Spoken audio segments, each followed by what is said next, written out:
30 March 2026 সোমবার সন্ধ্যায় তথ্য মন্ত্রণালয়ের অধীন চলচ্চিত্র ও প্রকাশনা অধিদপ্তর ডিএসপিতে জুলাই গণঅভ্যুত্থানের উপর প্রামাণ্যচিত্র নির্মাণের সাথে সম্পৃক্ত চলচ্চিত্রকার ও সংস্কৃতি কর্মীগণ তাদের বকেয়া পাওনা নিতে গেলে ডিএসপি কার্যালয়ে যাওয়ার পর তাদের উপর সন্ত্রাসী হামলা সংঘটিত হয়।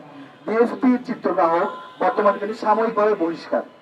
মশিউর রহমান চলচ্চিত্র নির্মাতাদের বিরাটকে রাখেন এবং বহিরাগত 50 থেকে 60 জন সন্ত্রাসী ডেকে নিয়ে আসেন, যারা নিজেদের সরকার দলীয় ছাত্র সংগঠন যুব সংগঠনের সাথে সম্পৃক্ত বলে পরিচয় দেন।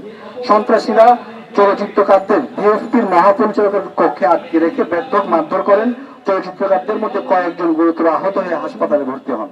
সন্ত্রাসী হামলার সাথে জড়িত মশিউর রহমানকে সাময়িক বরখাস্ত করা হয়েছে। সরকার আইনত ব্যবস্থা নেওয়ার আশ্বাস দিয়েছেন, কিন্তু জুলাই গণঅভ্যুত্থানের উপর সরকারি কার্যালয়ে জুলাইয়ের নিরপেক্ষ চলচ্চিত্রকার ও সংস্কৃতি কর্মীদের উপর এমন অতর্কিত হামলার ঘটনা ন্যাক্কারজনক।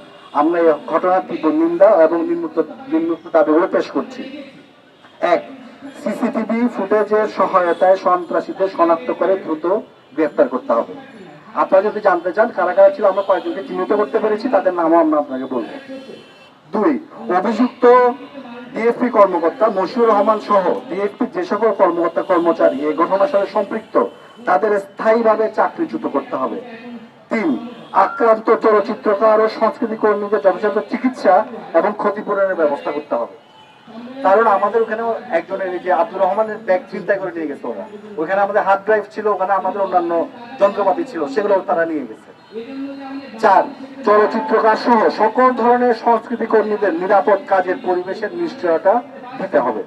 5.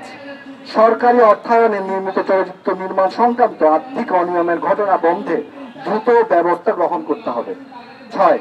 সরকারি অফিস সহ দেশের সর্বত্র নাগরিক নিরাপত্তা নিশ্চিত করতে হবে, যাতে এমন ঘটনার পুনরাবৃত্তি না ঘটে।